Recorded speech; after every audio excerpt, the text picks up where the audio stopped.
I'm Christopher, 50 male. Just a few months ago, my world was a three-bedroom house in the suburbs, a 25-year marriage, and a job I'd built my life around. Today, it's the biting cold of a Denver winter and the hollow echo of my stomach. My name is Christopher, and I was a logistics manager until the two people I trusted most decided to erase me. This isn't just a story about losing everything, it's about what I found when I had nothing left to lose. Before this story unfolds, I'd love to connect with you. Please let me know in the comments where you're watching from and what time it is in your corner of the world. It's amazing to see how far these stories can travel. Life was predictable and I liked it that way. For 25 years, I was the reliable engine at Thorne Industries, the regional logistics manager who made the impossible happen. My boss, Marcus Thorne, a billionaire in his 60s who built his empire on defense contracts, always called me his efficiency expert. I'd started on the warehouse floor at 25 and worked my way up. I designed the distribution networks that made him millions. My home life was just as solid, or so I thought. My wife, Alina, and I had been together since college. We had two great kids, Meredith, a newly minted nurse, and Bradley, a 19-year-old apprentice. We had the house, the savings, the shared history. Sure, things had cooled. We were more partners in managing a household than a couple in love, but I figured that was normal. Alina had recently started taking better care of herself, new clothes, frequent salon visits, a new obsession with fitness. I was proud of her. I told her she looked amazing and I meant it. I thought she was doing it for herself. I was a fool.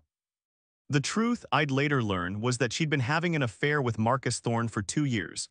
My boss, the man who shook my hand at Christmas parties, had been sleeping with my wife. The end came on a Monday. I came home to find Alina's lawyer sitting in my living room. "Mrs. Wade is requesting the house, both vehicles and appropriate spousal support," he said, his voice dripping with practiced sympathy. "Spousal support? She works part-time at a library," I stammered. Alina walked in then, her face cold. "I haven't been happy for years, Christopher. You're married to your job, you don't even see me anymore." I tried to fight it, but her legal team, paid for by Thorne, painted me as a neglectful workaholic. They used my long hours against me. The judge gave her everything. I was ordered out of my own home and moved into an extended-stay hotel, telling myself it was temporary. It wasn't. The day after I moved out, Marcus Thorne called me into his penthouse office. The view of the city was incredible. Alina was there, examining her nails as if she were waiting for a lunch reservation. "Chris," Thorne said, leaning back in his chair, "we're restructuring. Your position is being eliminated, effective immediately." I couldn't breathe. "I've been here 25 years. I built your entire distribution network." "The company is moving in a new direction," he said, a cold smile on his face. "Besides, it's for the best, a fresh start for everyone." Alina finally looked at me, her eyes empty of everything except victory. Security escorted me out, my life reduced to a single cardboard box. My company car was gone, my keycard deactivated before I even hit the lobby. Finding new work should have been easy. I was 50 with a stellar track record, but Thorne's influence was long. Every interview went perfectly until they checked my references. Then silence. The position was filled, the budget was cut, I was blacklisted. The hotel gave way to my brother's couch, which gave way to my car. But the final betrayal, the one that broke me, came from my children. Alina and Thorne had shown them evidence, falsified bank statements and emails suggesting I'd been embezzling from the company. Meredith, my baby girl, sent me a single text: "I can't believe you'd steal from us. Don't contact me again." Bradley came to see me at my brother's place. He stood in the doorway, unable to look at me. "Mom showed me the papers, Dad, how could you?" When I tried to explain, he just shook his head. "You're drunk, Dad, you've always got an excuse, I'm done." He walked away and took the last piece of my soul with him. Winter hit Denver like a hammer. The last of my money went to a storage unit which I was soon locked out of. I learned to survive. I learned which dumpsters were best and which bridges offered the most shelter from the wind. I lost 30 pounds. I was no longer Christopher, the logistics manager. I was just another ghost. By February, I was dying. A blizzard had blanketed the city and I was coughing up blood.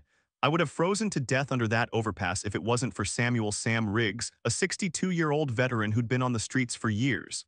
He found me, dragged me to a heating vent, and forced me to dry. "NK hot soup from a thermos." "You're not gonna make it another week, man," he told me, his voice rough. "There's a shelter over on 32nd, Mercy House. They got beds, they got doctors, you gotta go now." I walked 4 miles through the snow, each step a nightmare. Mercy House was a converted warehouse, but to me, it looked like a palace. The intake process was a blur of humiliation, delousing powder-gray jumpsuits. I waited 3 hours shivering until a woman called my name. Christopher Wade. I shuffled to window 12. The intake worker, Sarah Jenkins, looked to be in her early 40s. She didn't look up, just typed. A name. Christopher Wade. Date of birth. March 15th, 1974. Place of birth. Millbrook, Pennsylvania. Her fingers stopped. She looked up, really looked at me, and her face went white. She stood so fast her chair screeched against the floor. Wait here. She ran to a back office. The other men in the waiting room muttered. Probably got warrants, one said. She returned a minute later with a man in a sharp suit who looked completely out of place. He introduced himself as Director Miles Corbin. He studied my face, his eyes missing nothing. Mr. Wade, Corbin said, his voice low and urgent. This is going to sound strange, but I need you to consent to a biometric scan. Fingerprints, retinal, it's not for law enforcement, it's for verification. Too sick to argue, I let Sarah lead me to a small room. She scanned my fingerprints and my eyes. With each scan, a green light flashed and her hand trembled more. It's him, she whispered to Corbin, her voice shaking. 99.9% match. Testament subject 7, he's alive. Corbin pulled out a satellite phone. This is Director Corbin, authorization 7 Alpha. We've found him, yes, I'm certain, lock it down, now. What is testament? I demanded, my voice cracking. I just need a bed. Corbin sat across from me, his expression a mix of awe and deadly seriousness. Mr. Wade, in about 5 minutes this building will be surrounded by federal agents. Some want to protect you. Others have been hunting you for 30 years. Sarah returned with a thick manila folder stamped classified. The label read, Project Testament, Subject 7, Presumed Deceased, 1977. You're not Christopher Wade, Corbin said, opening the folder. Not originally, your name was Michael Kessler. He showed me a birth certificate. Mother, Dr. Diana Kessler, biochemist, father, redacted. He showed me a photo of an infant with a crescent-shaped birthmark on his shoulder, the same one I had. Your mother was a genius, Corbin explained. Recruited by the government for a program to cure genetic diseases, but the DoD was running it. They weren't curing diseases, they were building weapons. He pointed to a document. Project Testament's goal was to create genetically enhanced soldiers. Accelerated healing, enhanced cognition, resistance to toxins. They created 7 subjects, 6 died, you were subject 7, the only success. My mind reeled, the way I never got sick. The way I could see logistical patterns others couldn't. The way I'd survived a winter on the streets that should have killed me. Your mother, Diana, discovered their plan to replicate you, Sarah said gently. She couldn't let them turn her son into an army. The next document was a 1977 security report, catastrophic fire AT Testament facility. Research destroyed, 2 dead including Dr. Kessler, 1 missing child. She burned it all to the ground to save you, Corbin said. She got you out, gave you to a family, the Wades, who raised you as their own. She gave you a normal life. My whole life, my parents, my name, it was all a lie. A beautiful, protective lie. But here's the problem, Corbin continued, pulling out a recent photo. The program was never truly shut down, and in the last decade, private contractors have been trying to restart it. He showed me the photo. It was Marcus Thorne shaking hands with a 4-star general. Underneath, it was a contract proposal for something called the Thorne Revival Initiative. Thorne has been spending millions trying to find anything left of Testament, Sarah said. He's been hunting for you, Subject 7, not knowing the man he just destroyed was the very thing he's been looking for. So what now? I asked, the fog of sickness replaced by a cold, sharp clarity. Do you lock me in a lab? No, Corbin said. Your mother died to give you a choice. We'll honor that. We can give you a new identity, a new life. You can disappear forever. Lord. Or you can help us, he said. Your genetics, your mother's research, it could save millions the way she intended. A new feeling sparked inside me, not just anger but purpose. There's a third option, I said, my enhanced brain already processing logistics, seeing patterns. Thorne thinks Christopher Wade is a pathetic, homeless drunk. He's probably forgotten all about him. Corbin raised an eyebrow. Gee. Low ons. Christopher Wade is dead, I said. He died in that shelter, but someone else can take his place. Someone with the right resume, someone who knows logistics, someone who can get inside Thorne's new project. Corbin's eyes lit up. You want to go in? He took my life, I said, feeling my strength return. I'm going to take his empire. The transformation took 6 months. Christopher Wade officially died. A John Doe found frozen was identified by faked dental records. Eleanor held a small service. My children wept at an empty casket. Meanwhile, I was reborn. I became Martin Cross, a defense logistics consultant with a flawless fabricated resume. MIT, 10 years at a private military contractor, specializing in the transport of sensitive biological materials. Corbin's team trained me, fed me, and rebuilt my body. Within 3 months, I was sitting across from Marcus Thorne in his penthouse office, interviewing for the job of overseeing his revival initiative supply chain. Martin, your credentials are astonishing, Thorne said, not even recognizing the man he'd sent to die. This is highly sensitive work. The last guy, well, he couldn't handle the pressure. I've been told I thrive under pressure, Mr. Thorne, I said, shaking his hand. The game was on. As Martin Cross, I had access to everything. I saw the labs, the research, the illegal shipments. Thorne was closer than Corbin knew.